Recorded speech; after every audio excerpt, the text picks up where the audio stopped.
चरणों की धूल मत्थे में लगा करके राम के मंदिर में जाना। सीता जी अपने पति के चरणों की धूल, आप ही अपने पति के चरणों की धूल मत्थे पर लगा करके आप मंदिर में जाओ। राम अपने धर्मपत्नी का बहुत सम्मान नमस्ते करते थे, सदा उनका सम्मान, कभी अपमान नहीं किया राम ने सीता का। ऐसे पति भी उनको पूरी नमस्ते करके पूरा सम्मान दे करके मंदिर में आएगा राम के, तो राम के कामों को धारण करके आ रहा है। राम की कृपा मिलेगी।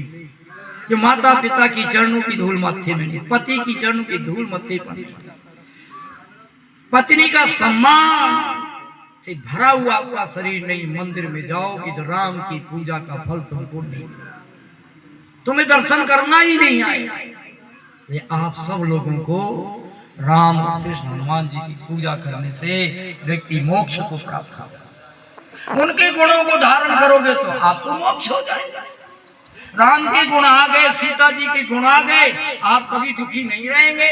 राम कभी दुखी नहीं हुए, सीता जी कभी दुखी नहीं हुई।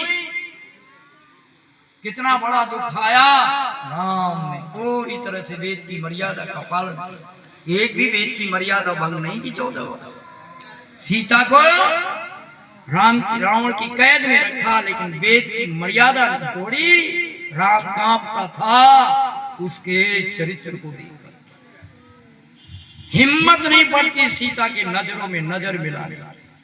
ऐसी सीता थी, ऐसे थे वो। हम जब तक इनके गुणों को धारण, उनके कामों को नहीं सोचेंगे, उनकी कृपा, उनके गुणों को धारण करने से मोक्ष की प्राप्ति होती है। यही राम और सीता की पूजा है। लोग ढोंग कर रहे हैं, भाई भाई से द्रोह हो रहा है, पति पत्नी कलह रखते हैं, माता पिता का अपमान हो रहा है, और मंदिर में आ रहे हैं, सामान को फेंक के चले जाते हैं। कभी भी राम की कृपा उनके ऊपर आ नहीं सकती।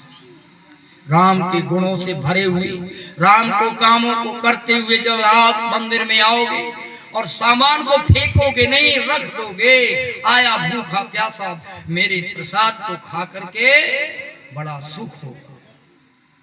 ऐसे आप विधि पूर्वक इन मंदिरों की व्यवस्थाएं बनाओ, मंदिरों की गरिमा बनाओ। मंदिर वो होते थे जो पूरे गांव में, नगर में शांति, कलह समाप्त कर देते थे, शांति, भाई भाई का द्रोह खत्म हो जाता था, माँ बाप का अपमान खत्म हो जाता था। जहां मंदिर में विधि पूर्वक